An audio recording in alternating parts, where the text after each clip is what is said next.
Welcome to just another solar podcast with Luke Beattie, that's me, and Karl Jensen. G'day, Karl. How's it going in Melbourne?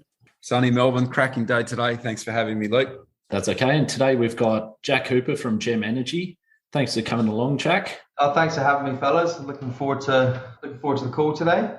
Yeah, so you founded the business in 2013, and since then you've built a very respectable business, respected both in the industry and outside of it. So just wanted to get your thoughts at the moment on what you're seeing in terms of trends and some of the current frontiers. Thanks, Luke. It's been a bit of a journey since 2013, moving from residential into commercial, but obviously maintaining both revenue streams. And some of the things that we're seeing at the moment, particularly in the residential space, is the transition to battery storage, VPPs. Consumers are hearing this, they like the sound of it, and we've gone from 1 in 10 systems last year or less being with a battery to November and December, more than 50% of the sales that we made were with a battery, and our average revenue per sale has gone from like 12,000 to 19,000.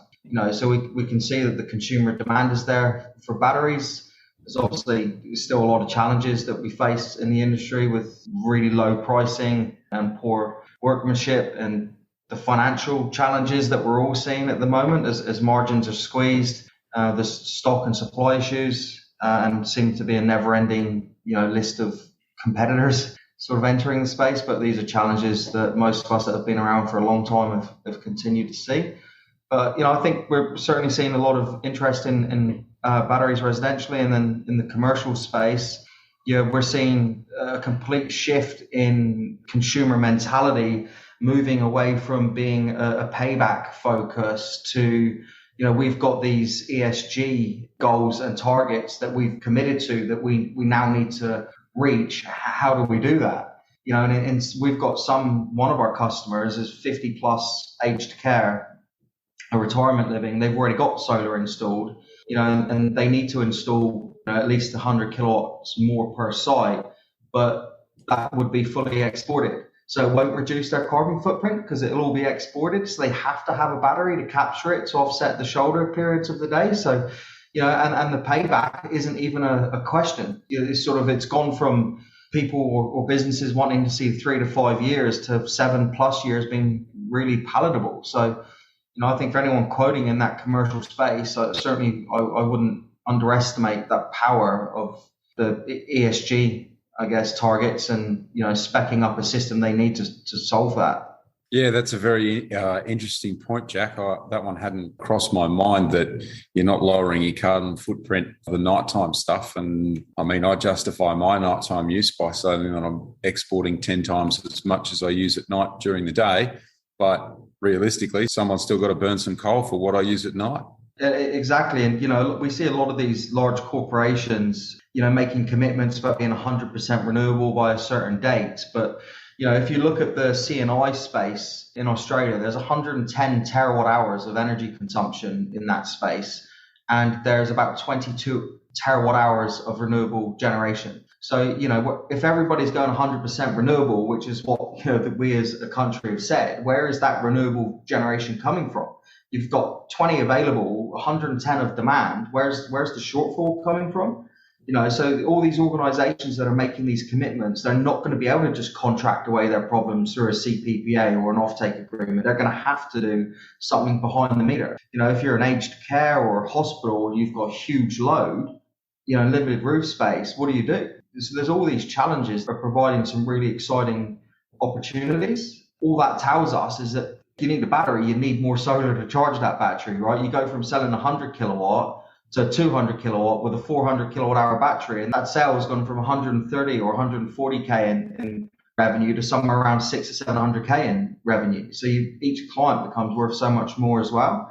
So that's really exciting space, and we're seeing huge traction in that area commercially. I like that it's more a solutions-based focus. The capex of that is going to be significantly more than if you just come in with 100 kilowatts. And you can beat against companies which are pulling that margin downwards and that price downwards more and more, a bit like the residential space. And before the call, you mentioned that 10 years ago, there were people spending 20 grand plus on 6 kilowatt systems. And then it's been pulled down to, even $5,000 or wherever the figure is around there. And it's become a mental barrier to us as an industry, not to the consumer. They were prepared to spend that just on PV. 100%. And you're right, it is exactly that. It's a mental barrier for the industry, and particularly for the salespeople, especially because salespeople are in the trenches and they're getting undercut every single day by companies offering the same equipment, and it all becomes about price. And if you can't compete in that space, don't try. You differentiate yourself by providing a solution-based approach, not a cookie-cutter approach. And, yet one of the things we realize, yes, the CapEx is higher, but if somebody needs a system for 500 or 600 grand, they're going to have a power bill that is 50, 100, 150 grand. So you're not talking about, obscene numbers to these organizations. You're talking about numbers that, that they're familiar with, on a day-to-day sort of business as usual basis. So I don't think there's anything to be worried about. And if you get the value stacked right with a system like that, and in terms of VPP or FCAS revenues, get the LDC component structured, and you've got a low cost funding option, the cash flows might end up being reasonable, and they might look at it and say, well, look, I'm saving 50 grand a year. Yes, my repayments are 70, but I can afford 20K a year to invest in this, because that 20K per year is going to allow me to have price security in my energy, and it's also going to allow me to make the statements that I am regarding ESG. So it's not a bad outcome. And businesses don't find that, they find the budget for it. Couldn't agree more, Jack. Fortunately, like most of us, I was able to spend a bit of time with my old man. He's otherwise retired, but still runs the family farm. Yeah, he made a decision to buy a $150,000 travelling irrigator, which we probably don't need, certainly at the farm's existing stocking, but he's got the money. Like any other investor, there aren't a lot of great investments out there other than the ones that are immediately obvious to you. If you put water on the grass, more grass grows. Similarly, if I've got a roof on my factory, why wouldn't I put more panels on it? The old man's a prominent member of the Meat and Livestock Association, and there's lots of chatter about zero emissions 2020. We need electric tractors. You look at that demographic, and you've got, boomers, people in that demographic that are farmers that are embracing, that sort of thing. If they're doing it, they're the people that you think would be least likely to do it. I think the writing is on the wall, and I think we have that social acceptance now. I think it's just a case of taking those consumers or businesses by the hand and leading them down the path, and not being afraid to charge them for it. Yeah. Lots of talk out there in the market around electric car chargers as well. People are now saying, hey, look, with your solar system, you should really think about an electric car charger, or your next car is probably going to be an electric one. And if you're worried about giving your energy like the bugger all to the utility, charge a car. Yeah, that electric vehicle charging is very much on our roadmap as well as a product, an integrated solution over the next couple of years. And we're going to also see prime movers. Rio Tinto's just signed up to buy a bunch of electric trains for their iron ore operations in the Pilbara. Yeah, wow. I was discussing this at the gym this morning with one of my mates who contracts to Rio Tinto, and he said, well, yeah, but you've still got to charge it. And where's the electricity come from? Yeah. And that is the question. Where is the electricity going to come from on a grid that's already constrained? It's an interesting challenge, but I think with some smart control stuff, I think it's going to be a really exciting opportunity. Like, you go to work and you have EV chargers at your work charging off of negative priced energy during the day. You've essentially got a battery to take load off the grid. You take your car home, you plug it in, and you discharge into the grid at peak times. You can get paid both ways. It avoids the need to upgrade infrastructure. You just need the controls, and you need the charging infrastructure. So it's massively exciting opportunity. And I think, EVs in particular will start opening the door to things like virtual trading of energy. So you could be generating at one location and charging at another for free, or even getting paid to take energy off the grid. And interestingly, we've got some large Tesla batteries that are in the FCAS markets, and people think about the FCAS and wholesale markets and think about putting batteries and energy and frequency into the grid, but we're actually seeing the battery getting paid significant amounts of money for taking energy off the grid. as well, and it's becoming more common to take energy off the grid than it is to actually put the energy back into the grid. There's a hugely exciting opportunity around that space. It's just a case of looking at all the pieces and joining it together and commercializing it. Yeah, that's the tough, isn't it? How do you commercialize it? All of a sudden, it's a pretty big picture kind of scenario, and you need a lot of collaboration across a lot of different sectors. And all of a sudden, that becomes, well, it's traditionally been the tough point. Yeah, look, Karl, it seems obvious to me that it's going to be the big energy retailers or big companies that will do that. You look at Shell and you look at they're basically buying up their entire supply chain and vertically integrating their business, and it'll only make sense for them to move into that space too. And when it comes to the charging infrastructure, like the solar and the batteries, the small contractors doing 6 kilowatt systems for $3,500, they've got no place in this industry in the future. And once you start getting to that point when you're at 70 or 80% saturation rate on rooftop, what are they going to do?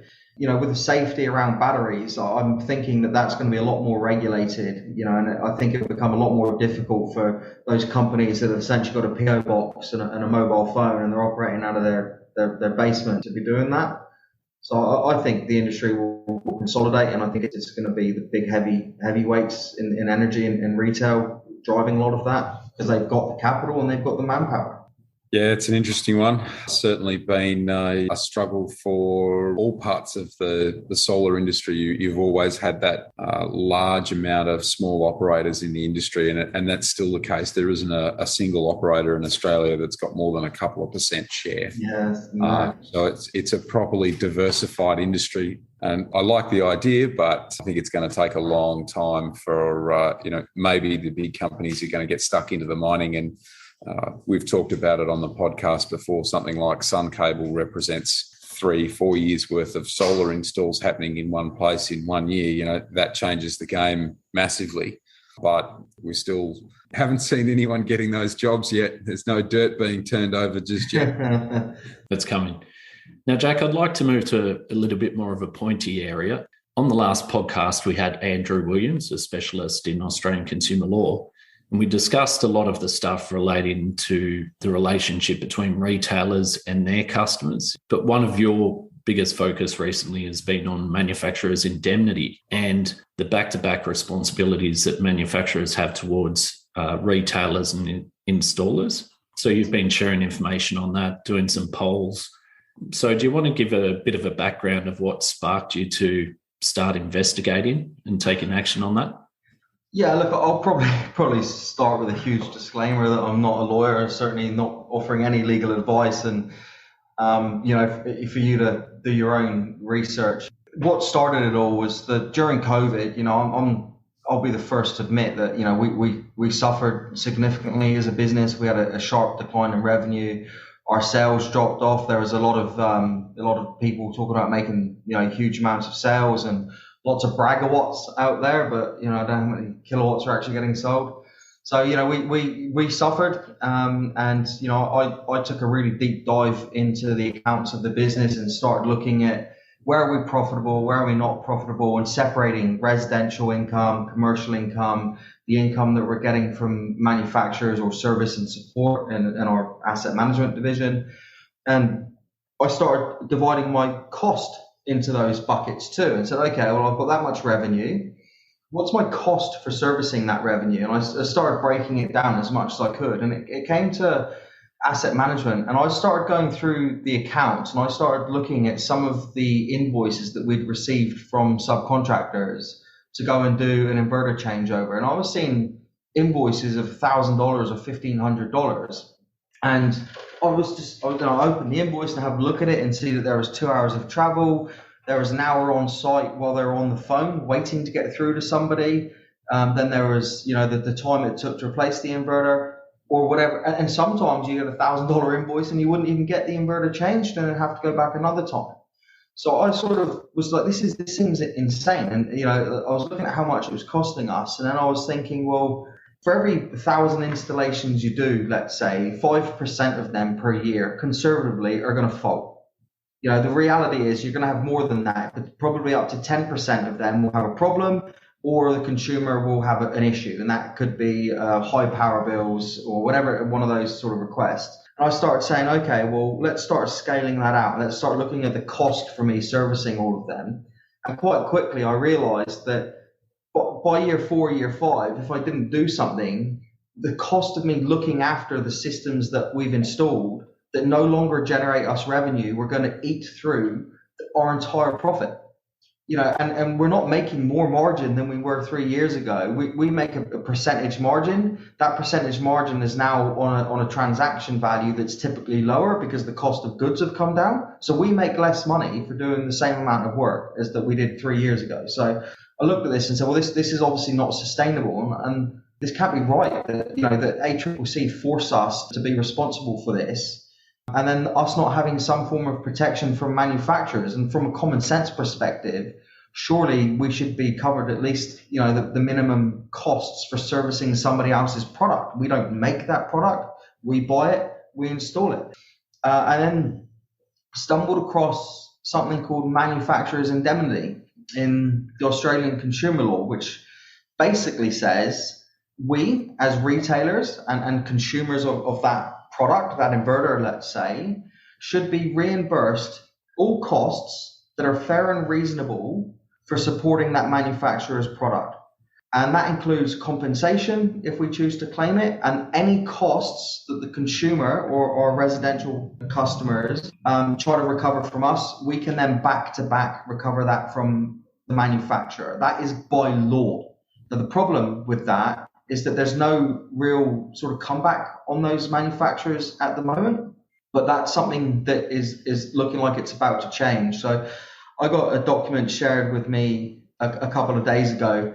It was only released in December by 2021 by the Australian government, the Treasury, and it's a consultation regarding regulation impact statement. It's about improving the effectiveness of the consumer guarantee and supplier indemnification provisions under Australian consumer law. Now, what that says is that's basically an acknowledgement that what's happening isn't good enough. And the ACCC are showing massive increases in the amount of consumer complaints getting made each year because of suppliers or retailers not honouring their obligation to look after their product. And at the end of the day, how can you, if you're losing money and you're bleeding or hemorrhaging, trying to look after a product that you didn't make, there's only so long you can do that before it's easier to just phoenix and start again. That's the sort of behavior that this drives. So anyway, they've released this consultation, and one of the points that they're talking about, it's an infringement notice. So per occasion where a manufacturer is seen to not be doing the right thing in terms of the Australian consumer law, they get issued an infringement, and the infringement per case is $13,320 fine per event. So wow. I know, and that's not to say that this has come to pass, but that's what they're looking at doing. So manufacturers, and I tried raising this to them last year, that this is going to come. And they need to start the process of working out how can they continue to support their product while retailers can continue to be sustainable, and customers and consumers have a good outcome. And that's what the manufacturer's indemnity is supposed to do. But the problem is manufacturers are walking away from their obligations. And some manufacturers are saying, particularly in markets where there's a huge market share, they're basically saying, oh, okay, well, if you want to push us for that, we'll stop supplying you. And that's unconscionable conduct as well. So, we're seeing this start to happen. So it's a difficult situation because if you're a manufacturer and you make a product, you don't know where that product's going to get installed. You don't know who's installing it and the quality of the workmanship. If you're in Brisbane and, you install an inverter in Dalby, 200, 300 kilometers away, and it fails, the cost of going out there to replace it and come back is going to be astronomical. How does a manufacturer possibly budget for that? So that's an interesting point, because my observation of manufacturers and the cost of their products coming into the market, let's use inverters as an example, would be at reasonably low margins as well. So probably a good analogy is what we're seeing in the retail market, where there's such a sensitive price point there that I wouldn't suggest that the inverter manufacturers are making large margins. Best case would be double digits, but I'd suspect a lot of them are running single digit margins. There's now more than one 5 kilowatt inverter in the market, less than $500. And they've both got 10-year warranties. And I find that rather frightening. They'll fold. Those manufacturers at some point will just fold, and it'll be left to the importer or wholesaler, and then if they're not around, it goes down to us as a retailer. And if we're not around, it goes down to the installer. That sort of passes all the way through. But at that price, how can you possibly offer that level of support? I agree.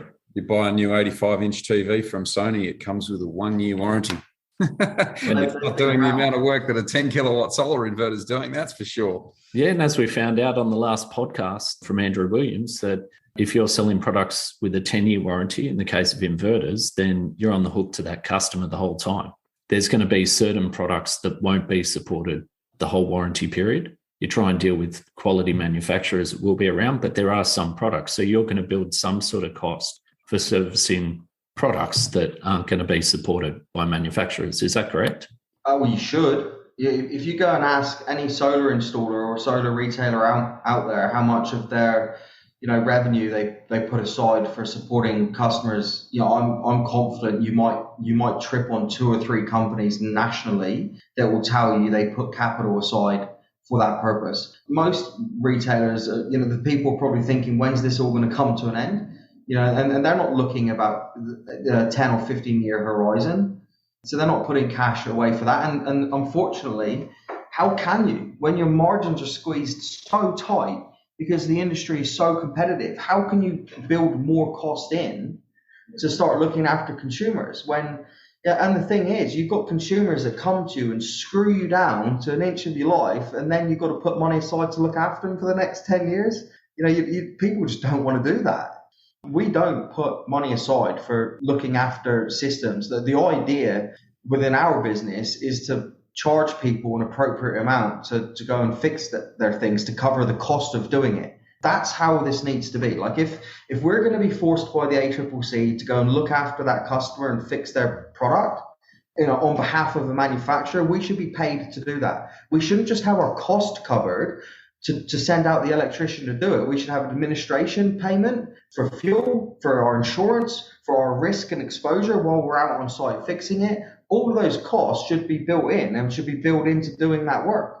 I've spoken to a couple of manufacturers about this, and their feedback was, yes, number one, an open checkbook situation wouldn't work because through tech supports, the idea of tech support is that the guy on site calls the tech support so they can determine that it's actually a fault of the product. And there's quite a high percentage of perceived faults that are installer error. So the manufacturers are paying for the resources to have tech support that are going to follow that up. If they were to pay the full cost of service for all of their products for the full warranty period, then the cost of the products that we're buying need to go up across the board. They do, and it needs to go across the board, and then the playing field is level. If prices went up to consumers $300 for everybody, do you think consumers are going to care? Definitely not. And we've actually seen that with the hike in panel prices by 25%. The industry had to move very quickly and all the prices stepped up 25%. And now you're talking to people, they don't think that the sky's fallen. The market's still there. They're still selling new systems just at a different rate. So I agree that they wouldn't bat an eyelid. But who administers that? Where does that money go? Yeah, look, I think it needs to be administered. I think the manufacturers just need to assess their risk and increase their price accordingly. But the problem you'll have is that, your premium manufacturers will do that, but then your low-end manufacturers that are in the sub $500, they won't, because they're not thinking long-term and they don't care. And then you'll have your installers that don't really care about their consumers buying the cheap stuff anyway. So it's almost a disadvantage to those who do the right thing. Mate, but that's the nature of our industry, isn't it? Yeah. From day one, you get disadvantaged for doing the right thing. It's just the way that it is. I don't think that's a new challenge. I think there needs to be a consumer education piece, and I think it's up to the salespeople to explain this. This is what happens. The industry is mature enough now for us to realise that there's a 5 to 10% chance that something is going to fail on your house per year. It's sort of at some point. So You want us to be around to look after it. Those companies, they don't. You can have that conversation with the consumer, and I think you can educate them. But again, you're always going to be challenged with the companies that aren't, and that's not a new challenge. I think the approach needs to be taken by manufacturers to have some sort of advanced accreditation, or they have their platinum partner or whatever. A few of them have these statuses, but I think if you have installers that are specifically more skilled and more trained in a particular product, then they get access to a 10-year warranty. If it's just bought off the shelf from a wholesaler to an installer that isn't, then they only get a standard 5-year warranty. And that they're trying to. You can see that manufacturers are trying to do that with the warranty registration if you register it. But I think those installers that are clearly more capable and they've gone and been trained in how to install that'll reduce the amount of install faults. So that will save manufacturers money anyway. But I think manufacturers need to look at their entire process and look at how they can overhaul it to make it more cost reflective. If you've got, I don't know, let's say you're Fronius or ABB or whoever, FEMA or whatever. Let's say your SMA, you've got 100,000 inverters out there and you've got a 5% failure rate. You've got 50,000 inverters failing, all right, per year. Let's say 10,000 per year, and you're awarding that work to 5,000 different companies, or you've got no economy of scale, you've got no quality control, there's no efficiencies in procurement or distribution. Why are you not looking at it and appointing a service agent nationally or on a state level or in a region level and saying, you are our service partner in that particular area and you're going to do all our work in that particular area? Then you'll have retailers that will say, no, I don't want anyone else going to my job, usually because they've probably fucked something up, for lack of better words, and they don't want someone going there to sort of lift up a stone, essentially. So we'll say, okay, well, that's your choice as a retailer if you'd like to do that, but we're going to give you the standard X amount of $300 or whatever we're going to pay you. Otherwise, we can service that ourselves in that area for $300. That's outside of Australian consumer law then, because that is a separate commercial agreement, and that is, the installer choosing to do that. So if you want to go and look after your client, you can do that and we'll pay you the standard payment amount. But if that retailer then says, no, it's going to cost me $1,000 to do it because of travel and so on, we'll just give it to the local service partner. But it needs to be centrally managed. The way that they're doing it at the moment is just not going to work for them, because the way that the law is written, there is a blank check right now, and they're pushing back. And we've got some manufacturers that I've sat down and told them about their responsibility, and nobody knew about this, and I raised it to them, and they're still being difficult. I've got two or three manufacturers that we're about to take to court, that we're issuing court summons for them to pay their bills, and then we're going to charge them interest, because we've got some RMA claims that are like hundreds of, some of them like 600 plus days overdue. So we're going to get interest on that overdue amount for them, and they don't have a leg to stand on. It's written in the law that they have to pay us, and we've got up to 3 years to get paid. And some manufacturers say you need to get paid within 60 days or we don't pay you. Well, no, actually that's superseded by the law. We have up to 3 years to send you an invoice to do that work. They don't have a leg to stand on, and this is going to become a very expensive learning lesson for manufacturers, and they need to be proactive in working with the industry to find a sensible middle ground where it can work for everybody. I value relationships in this industry, and I don't want to hurt manufacturers. I just want my costs covered to whatever's fair and reasonable to support their product. That's all I'm asking for. It's not up to me to fix their stuff or their issues under law and pay for it.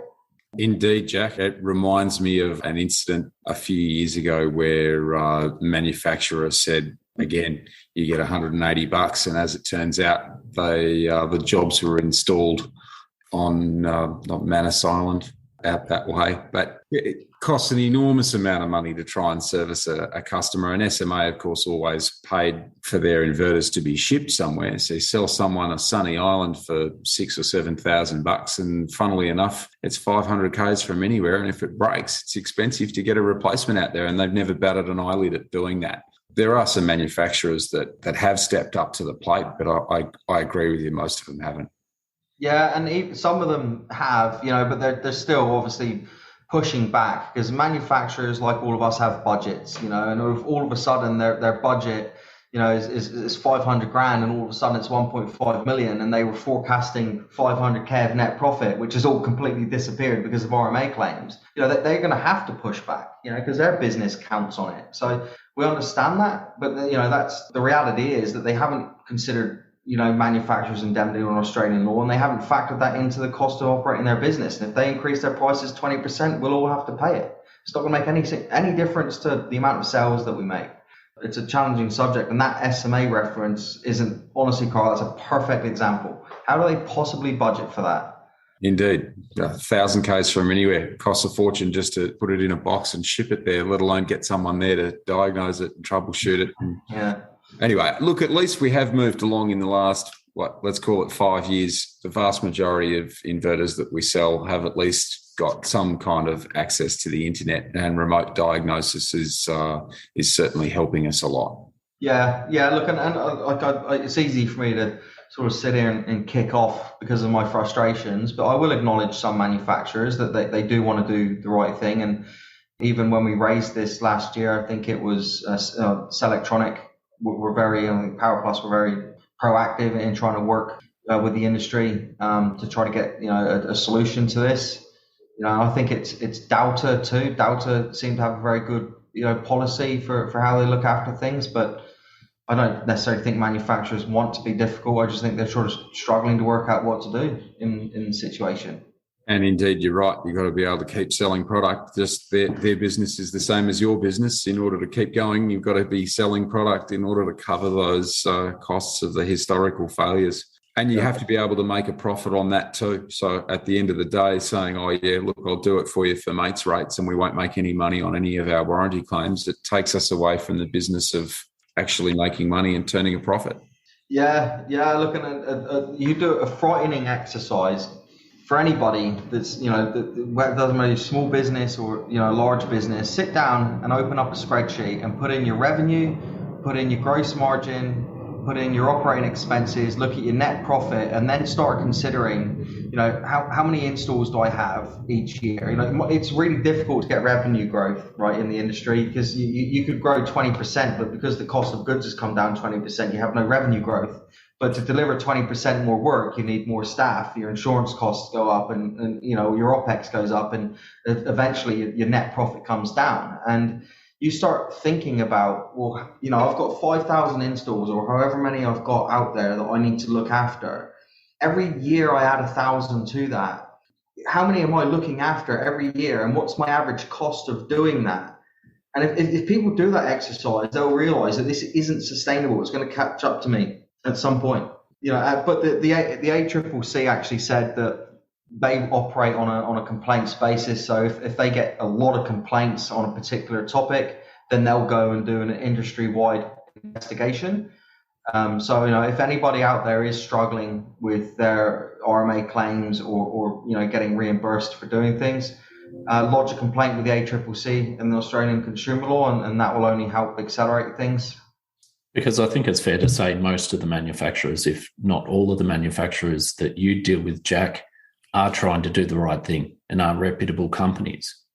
Yeah. But there's further down the end of the scale where there's companies that aren't acting with such good intentions, and companies can find themselves in trouble. Maybe they've gone with a very cheap product and then it comes back to bite them. I mean, anyone who's been in the industry long enough has seen the Max Solars and Sunny Roos of the world. And so what about when companies get in that situation? It's not a manufacturer who's dealing with them and trying to come up with a decent solution and work together, but a company who washes their hands, so to speak. What advice would you give to them? Oh, you sort of hope that doesn't really happen to anybody. It's obviously going to, but it's going to hurt financially. The reality is, it's consumer law states that if the manufacturer's gone and they've got a lot of product out there that they've installed, it's them as retailers that's going to be responsible for that, and their business isn't going to have the margin to sort of look after that for the next 10 or 15 years. So the frightening one there, Jack, I don't know if you recall back 6-7 years, who was the largest panel manufacturer in Australia? was Rennie Solar.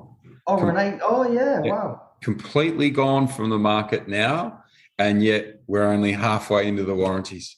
I remember panels from Monsterland, Schutten, all these, remember when everything was made in Germany? Because the manufacturers knew a bloke once that was friends with somebody they met at a pub. Well, if the panel wasn't made in Germany, the name was made in Germany. The post offices over in Germany.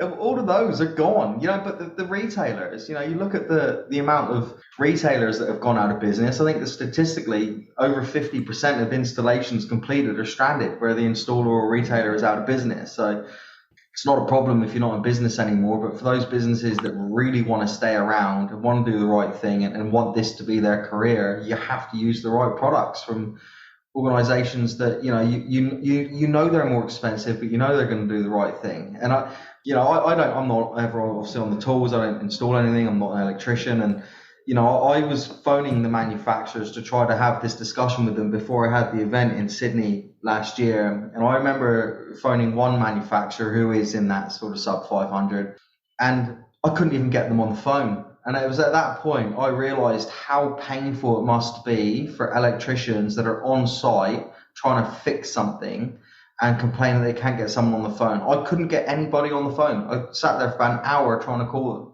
and they don't care. And when I finally did respond, they just said they didn't care and it's not their problem. They just wiped their hands with it. I shouldn't laugh, but I went to my mother-in-law's solar system today. She got a text message from a distributor saying that her solar system hadn't exported any power. And sure enough, the one solar inverter that's screwed to the wall has failed. And she said, I only finished paying that off last month. So obviously it's been there roughly 5 years, taken her 5 years to pay it off. And she's suitably pissed off that it's dead now. And I'm almost bet my left nut that the company that installed it isn't going to be there. How many people would have similar systems and they don't get the letter and they're just unaware? So they've been making these payments for years. Yeah. Look, I think that's, you talk about the future, the highest growth sector within the industry I see is in asset management, because to that question you just asked there, the vast majority of consumers would have no idea if their system is working. How do we monetize it? Well, again, you need reach. You need reach to get economies of scale. You need big member base databases. And you need, in that area, you need to have a trusted brand, because if you're going out there to fix something and potentially repair or replace something that's gone wrong, consumer trust is already going to be low. So you need a trusted brand, in order for them to trust you to do the work, especially after they've been burnt already. But also just having a service tech who can do half a dozen, even up to a dozen jobs, depending how major they are, perhaps one, but they can do multiple jobs in an area in a day and knock them all over. That's likely going to be profitable versus a guy who goes out, does one service call, might be on site, as you said, trying to get on the phone. You ran a poll, Jack. I think it said that most of these service calls were going over 90 minutes on site. Yeah, whereas if it's a service tech, he's aware of the known faults, he's aware of the issues, he knows exactly where to go on site with certain products to determine if it's his fault, that fault, and then to resolve it, you might get around to multiple sites. That is the only way of doing it. You need scale, especially when you factor in things like travel. And let's say you're on site for 90 minutes and you've got 30 minutes travel each way, and then you've got the cost of putting together a report or submitting you're talking about being up at like 3 hours. How are you possibly going to make money when you're getting paid 170 or 180 bucks? I'll give you an example. We actually launched a product into the market last year. We partnered with RACQ to launch a health check product, and we did 40 health checks, and I think we sold them for 200 or 250 bucks each, and we made no money on the health check. It's basically a loss leader.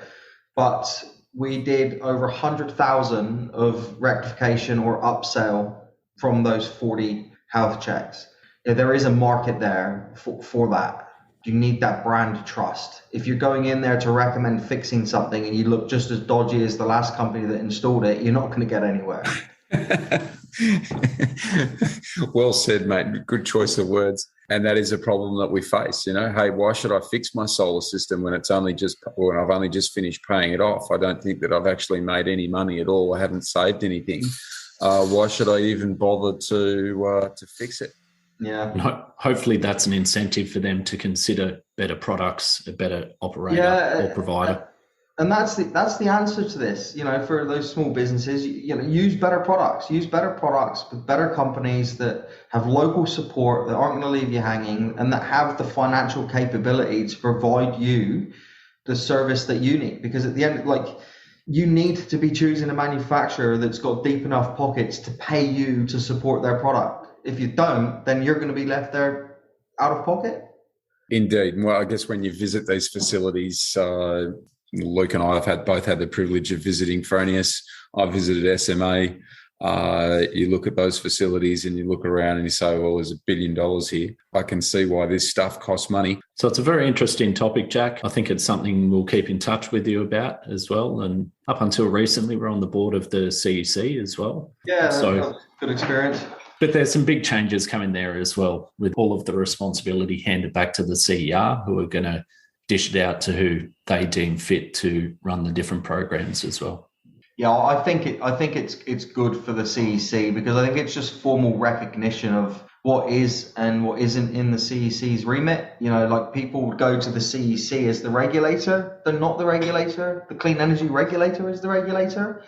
People sort of always just point the finger at the CEC, I suppose, but quite often a lot of the things that are out of their control, I suppose. And I think what this will do is it will, in the CEC, if they were to go after somebody, they could get sued, because of where they sit, and whereas the regulator has got full power to do that. And I think, giving the regulator more budget to increase the amount of audits, and so on, it's going to be really good for the industry. And I think, I know there's a lot of installs getting done where the installers aren't even on site. And in fact, they're not even in the country, and they're signing off on 2 jobs a day, and that's obviously going to stop, which is going to be really good. Even the regulator in New South Wales recently pinged a company for that, where their nominated supervisor was overseas for a period of time. Yeah. Not uncommon, that particular one. I've heard of that. I've got a customer who fits into that category, and simply, it was a mistake. They didn't sign off the paperwork on the day, but when he did sign it off, he wasn't in the country. So what do? Not all the installers are happy about having to take multiple pictures on site, but this is the exact reason why. Yeah, and those installers that are taking multiple pictures on site that are there, they might get frustrated at it because they feel like they're getting micromanaged when they don't need to be, but they just need to take a step back and look at what the benefit will be to them. I get it. It's a pain in the ass, but it's designed to be good for the guys that are doing the right things. But, unfortunately, the good guys are getting penalised because of the handful of bad guys out there. Yeah, I think the bad guys are pretty limited. At the end of the day, it's a whole lot of effort. Who can be bothered? We get paid reasonable money to do what we do in a day. So I think the industry is well paid, Karl. But I think if you sit back and look at the earnings over time, people come in, they make a lot of money, and they go again. But those businesses that are doing the wrong thing, they can do a smash and grab. They come in, they make a lot of coin, usually leave with the wholesalers left with a debt, the ATO debt, and they just cash out, and they do it again in a couple of years. It just doesn't stop, unfortunately. Awesome. Well, it's been great having you, Jack. I've certainly learned a lot, and I appreciate that there's a huge amount of work behind that, half-hour conversation that we've just had, and it almost doesn't justify the half an hour that we've been able to give it. No, it's been really good getting on, and I just, I guess I still see now people putting on the forums online, complaining all the time about the RMA payment process and things. And, I'm just hoping that this gets enough publicity that they can see it, listen to it, understand what their rights are, and, try to work with manufacturers, not against them, to try to find a middle ground that works for everyone. Absolutely, because at the end of the day, we want happy consumers and consumers that get good products that do what they're meant to do, so that the industry can grow with a good reputation. Yeah. So I see the intent there. Not everyone's going to be happy with everything you said, particularly manufacturers, but the intent is to get the right thing done for the end customers and also for the companies, so that we're all sustainable and can kick on. most importantly, Jack, you highlighted that, no one's got to be upset with you. At the end of the day, the law's the law, and we have to work within it. Yeah, exactly. Even like I don't necessarily agree with all Australian laws, don't get me wrong, but it is what it is, right? Absolutely. Charge accordingly. All right, Jack Cooper, thanks for coming on the podcast today, mate. Really appreciate your time. Oh, thanks, Luke. Thanks, Karl. Appreciate it. Worries. We'll book you in for another talk soon, Jack. That's good. Thanks for listening. If you found some value in it, please share it around to anyone who it would benefit, and also click the subscribe button. Thanks a lot.